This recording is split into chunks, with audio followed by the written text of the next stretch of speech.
Hello students, I am Dr. Upendra Kumar Soni, Assistant Professor English, Mahamaya Government Degree College, Sravasti. I prepared a lecture for especially for the students of BA Part 1 who are affiliated to Siddharth University, Kapilvastu, Siddharth Nagar.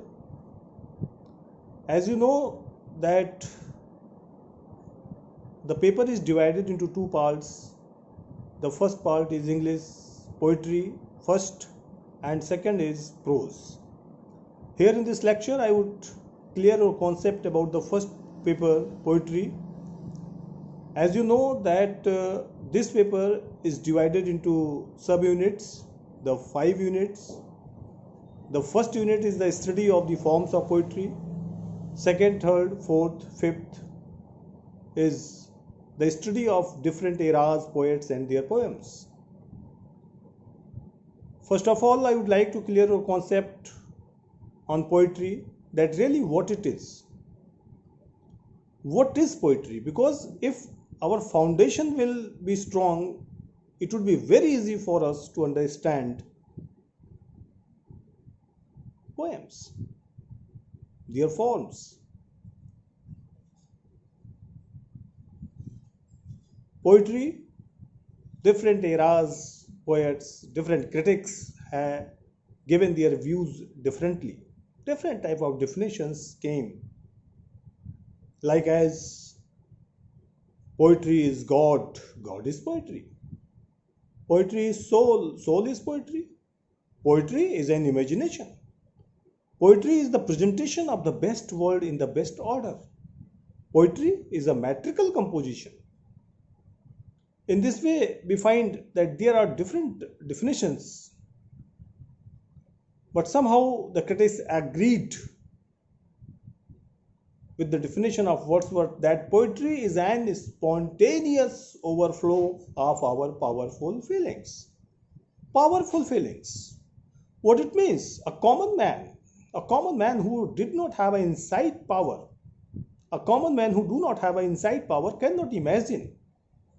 If cannot imagine means cannot write the poems. It means that the person who have exceptional power, the person who have imaginative insight, the person who have imaginative insight can compose or write the poems.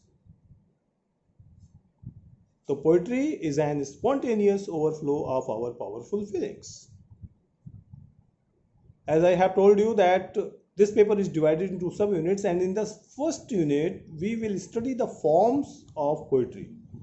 Forms of poetry. So after poetry, because our concept is clear that what is poetry. The poetry is an imagination. Poetry is an spontaneous overflow of our powerful feeling. We come to study their forms. Lyric. Lyric, what is lyric? Lyric is the expression of our personal thoughts and feelings. The poem is directly related. The poem is directly related to our heart. The innermost expression, the innermost thoughts and feelings comes through the words. It is known as a lyric. That's why lyric is a personal form of poetry by which the poet expresses his innermost anguish, thoughts and feelings. Tennyson was a great poet of lyric. He expresses his personal thoughts through his poetry. When we are analysis his poem, in memoriam, we find that how he starts, and he, after the death of his dear friend, how he is sad, and how beautifully he expresses his thoughts. Break, break, break. So lyric means where the thoughts directly comes from our hearts. We don't have time to imagine. This type of poetry is directly related to our friend, father, mother, relatives, because already the ideas are fed into our mind. Then sonnet, another form of the poetry. It was introduced in Italy by Petrarch, who was a great painter and a poet. It is a 14-line short poem which was divided into two parts, octave and sestet. The first 8 lines contains 8 lines and the last 6 line contains 6 lines. The rhyme scheme is ABBA, ABBA, CDE, CDE. The first 8 lines contains the main thought, the main idea, the main question which is going into the mind of the poet. And the next 6 lines are the conclusion. What the curiosities comes into the mind of the poet has been solved in sestet. Second, English sonnet. In England, the sonnet was introduced by Yacht and Surrey. They didn't imitate the Petrarchan form of sonnet, but they invented a new form of sonnet, which is divided into 3 stanzas, ends with a couplet. A, B, A, B, C, D, C, D, E, F, E, F, G, G. Shakespeare practiced with English sonnet. Later on, this sonnet is also known as Shakespearean sonnet. He wrote 154 sonnets. 154 sonnets, in whom 128 sonnets are addressed to his dear friend fair youth, W.H. And next 28 sonnets are addressed to dark lady. So in this way, the sonnet is a 14 lines metrical composition. Elegy, a song of lamentation. Thomas Gray, Elegy. Elegy written in a country churchyard. When the poet observes and he's not satisfied, then he expresses his thoughts. He poured out his thoughts through his poems. Ode is a long narrative poetry. Ode is a long narrative poetry and a serious in tone and high composition.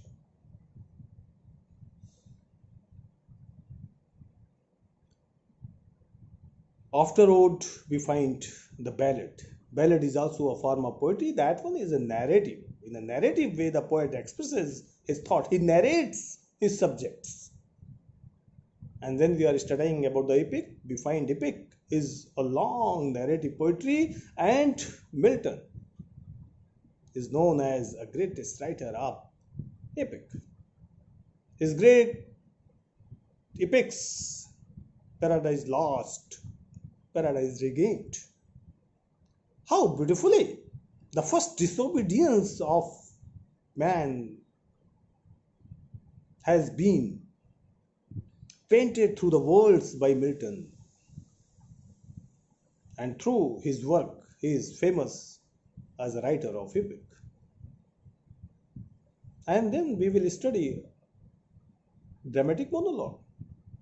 Monologue is a combination of the two words, mono plus logos. Mono means one, logos means conversation. So it means that it is a study of a single man's conversation. Monologue.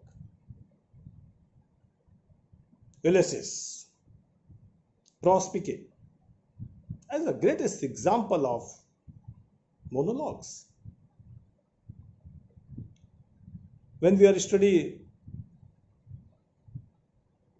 monologue, we find out that Robert Browning is known as the greatest writer of dramatic monologue.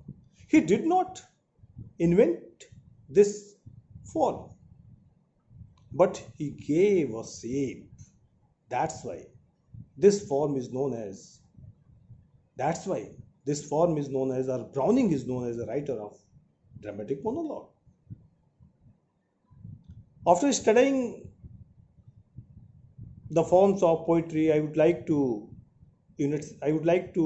concentrate on Unit 2nd, where you will study the great poet Shakespeare, Donne, and Milton.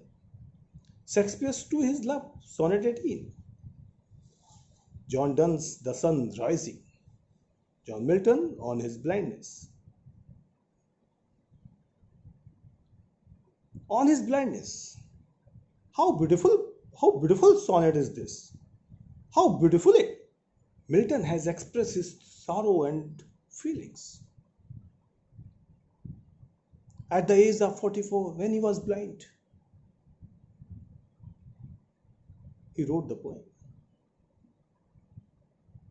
When I consider how my light is spent, ere half my days in this dark world and white, and that one talent which is that to hide. That one is also a great example of Petrarchan form of sonnet. When I consider how my light is spent, how beautifully the Milton complains to the God. Oh God, oh God, when I think how my eyesight has spent, the power which was given by you, the power which was given by you to me, how will I utilize? How I will write the poem, how I will compose the poem. Because the power to write the poem, to compose the poem which was given by you to me, I am unable to utilize. And Milton is in fear that on the day of judgment, what will he say to God?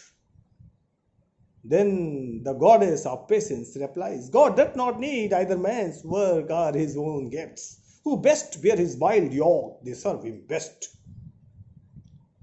How the goddess of poetry silently comes and whispering into the ears of Milton and tells, God does not need either man's work or his own gifts. Oh Milton, why you think that you do not do for anything for God? God does not hope from his subjects that if you will do something for him, then he will do something. No. From the true heart, if you will think that you are doing something for the God, God accepts everyone's services. Great example. Milton's On His Blindness, that one is a great example. Then in Unit 3rd, you will study Alexander Pope, a great neoclassicist poet, Essay on Man. Then Thomas Grade's great elegy written in a country churchyard. And then William Black's Dark Tiger. The precursor of the romantic poet. William Black, how innocently he played with the words and wrote a poem, The Tiger. The Tiger and the Lamb both are a great poems which was published in the Songs of Experience and Songs of Innocence.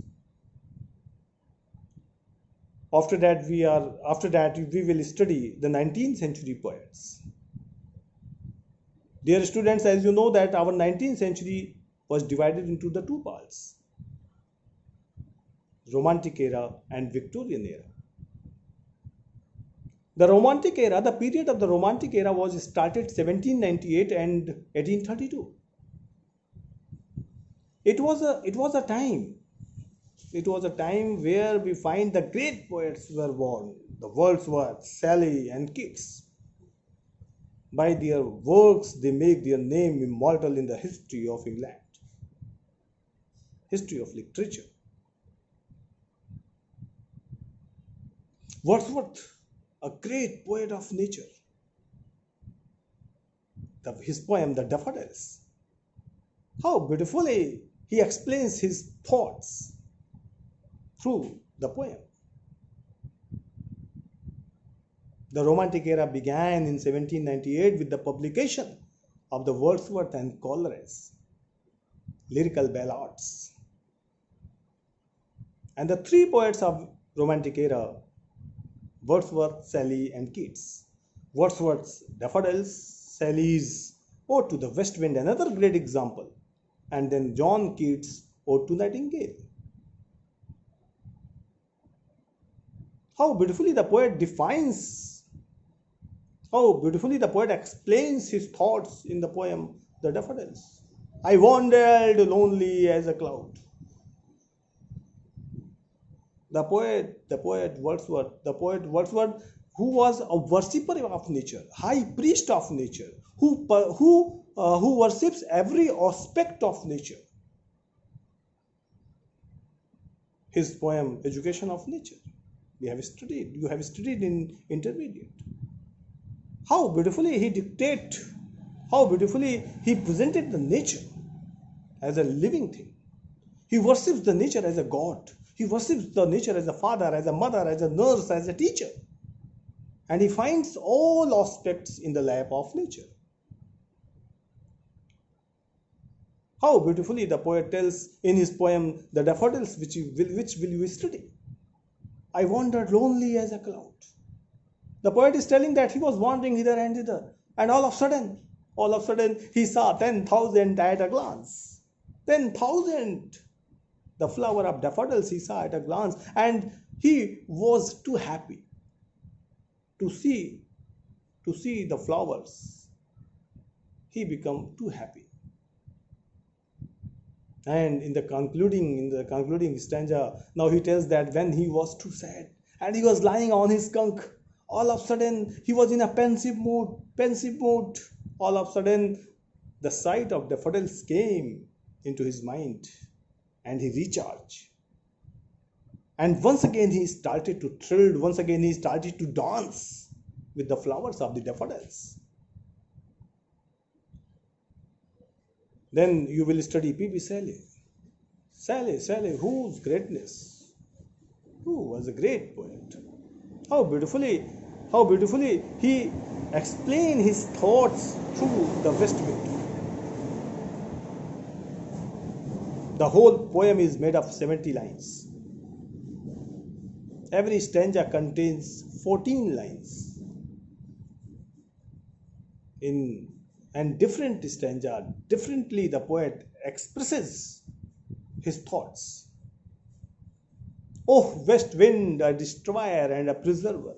How beautifully the poet tells the west wind as a destroyer and as a preserver.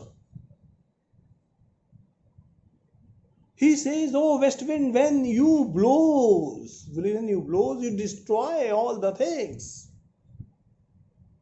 But you preserve the seed and bury it into the earth. When thine azure sister spring comes, once again they germinate on the ground. So the thing which has been destroyed by you, once again now we find that all the things germinate. And the valley, once again, evergreen with the different types of colors and smells. That's why Shelley tells, oh, west wind, you are a destroyer and as a preserver. And the fourth stanza, that one is true. That one is the autobiography of Shelley's own life, where he tells to the west wind, oh, west wind, oh, west wind. The poet is too sad. The poet is so too sad. Oh, lift me as a wave. Oh, lift me as a wave, as a cloud, as a leaf. Why? Because the poet wants to do something for the society. And he tells that now the time has chained me. Time has bound me. I want to do something for the society and I am unable to do. Why? Because I am overburdened under the responsibilities, liabilities of the family. Although I was like you, I was dragged. I was also wandering from hither to thither in a one time in my young age. But now I am under the responsibilities. And finally, stanza, the poet tells, oh, west wind, make me your musical instrument, like as you make a forest. and spread my message into the whole universe. If spring come, can spring be far behind? What it means? It means that if the one season came, it means that the another will come. So here it is a great example of optimism. If today we do not have something, it is good. It is too good. It means tomorrow we will become the owner of the thing. So always with an optimistic view, we must do the work. Great poem of great poem of P.B. Shelley. After that, we are studying about Tennyson, who was a great poet of Victorian era. The Victorian era began in 1837 with the assassination of Queen Victoria. She was ascended on the throne 1837, and the era has been declared the Victorian era. The three dimensions, the three great poets, Tennyson, Browning, Arnold. No one is lesser to other one. When we start to study the Tennyson, we find that who was a great poet of Victorian, who was a great poet of the Victorian compromise, was a great lyric poet. Browning, a great writer of dramatic monologue as a love poet, and he is famous for of his optimism. The third one, Arnold, another one who is famous for his elegies, So here we will study the three poets, Tennyson, Browning, Arnold, and we find that they are all different from one another. They are all known as of his own qualities and abilities. Tennyson, Ulysses. How beautifully he explained his thoughts through the Ulysses, who was a great king of the Ithaca.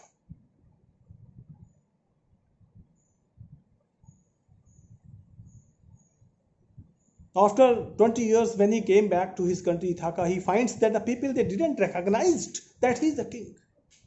The honor which he has got from outsiders during their journey, during their wanderings, when he came back to his country, he find out that now here the people, they didn't recognize. So he decides that I will not stay here in my country Ithaca, because here the people know only three things: how to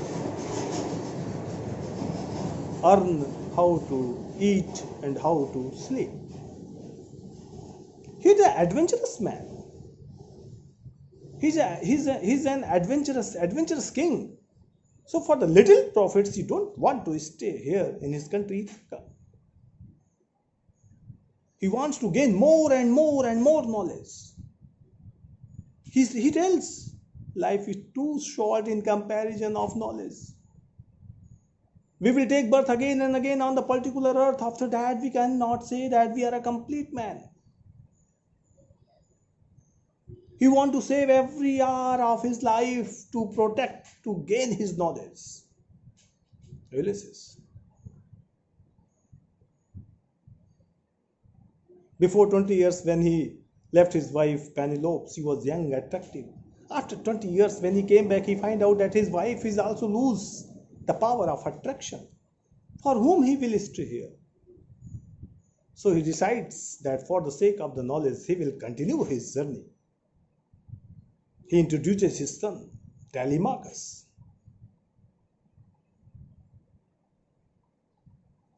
to whom he will give all the responsibilities of his kingdom and move forward to gain his knowledge. The atmosphere is not in his favor. Against the atmosphere, he decides that he will continue his journey and get his goal. To strive, to seek, and not to yield. How beautifully he called back his comrades, those who were with him at the war of Trojan, and tells that please take your appointed seat. It may be that we will reach our goal It may be that we will drown in the sea waves, a great example of Victorian compromise. ना कह खुदा से कि लंगर डाल दे, मैं तूफान की जिद को देखना चाहता हूं. What a determination! Power in Ulysses. At the old age, he decides that he will continue his journey. कह दो तेज हवाओं से बदल दे रुख हवा का, कि चिराग हमने हवा के रुख पे जलाए हैं. What a determination power! The atmosphere is not in his favor, but he decides that he will continue his journey. And now, Robert Browning, a great poet of love. How beautifully he expresses his thoughts. Death, death, death. He wrote the poem after the death of his dear wife Elizabeth Barrett Browning. He wrote the poem in the hope that after his death he will meet his wife into the heaven. He thinks that death is the greatest barrier between he and his wife. So he wants to fight with the death. How beautifully he tells, I was a fighter, so one fight more. How beautifully the poet tells that he don't want to accept the slavery of death. He wants to fight with the death. He wants to fight with the death. He don't want to accept the slavery of death. He wants to face the death. He wants to observe the death. He wants to see that really what it is and what the man realizes at the time of death. He beautifully tells, just a minute's game. Just a minute's game. After that, the man is totally free from all types of worldly tension and problems of the world.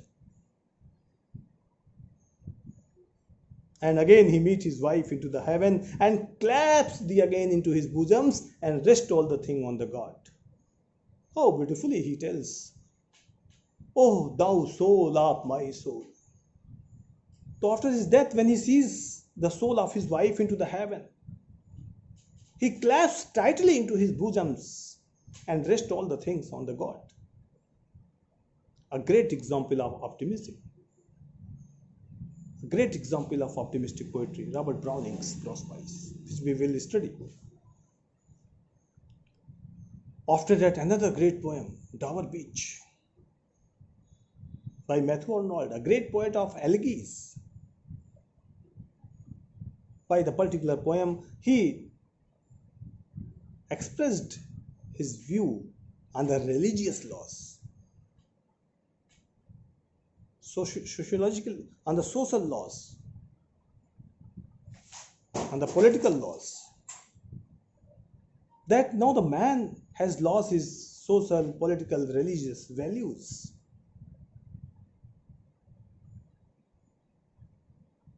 He beautifully tells, the sea of faith. It was a time when the earth was surrounded by the religion. But the time has been changed. Like as our waist is surrounded by a girdle, in the same way the earth was surrounded by a religion.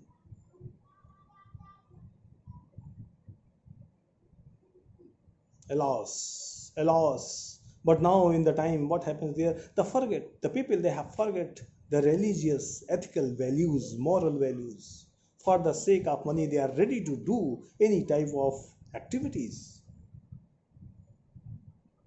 So seeing all the disastrous thing in the world, the poet tells to his beloved wife, Maud Gonne, ah, love, let us be true. Oh, my dear wife, to seeing the world that no one stand for anyone, no one stand for others. You must be devoted to me, I must be devoted to you. All the things in the world which attract us towards itself, nothing reality in them. So after knowing all the things, you must be devoted to me. Because in the world, the people, they are ready to do any type of crime. No one will stand for our pain. No one will stand in our pain, in our problem, in our sufferings. So after knowing the things, you must be devoted to me, I must be devoted to you. Because except it, nothing is in the world. Dear student, just I try to summarize your contents of the first paper, and I hope that if you will have problems, if you will have a problem on, if you will have a problem to study any poem, you can contact me on my mobile number, on my WhatsApp number 9838612290, 9838612290, and surely I will make such type of separate videos on the separate poets which would be beneficial for you. I hope that if you will have any problem, you can contact me. Thank you. Thank you very much.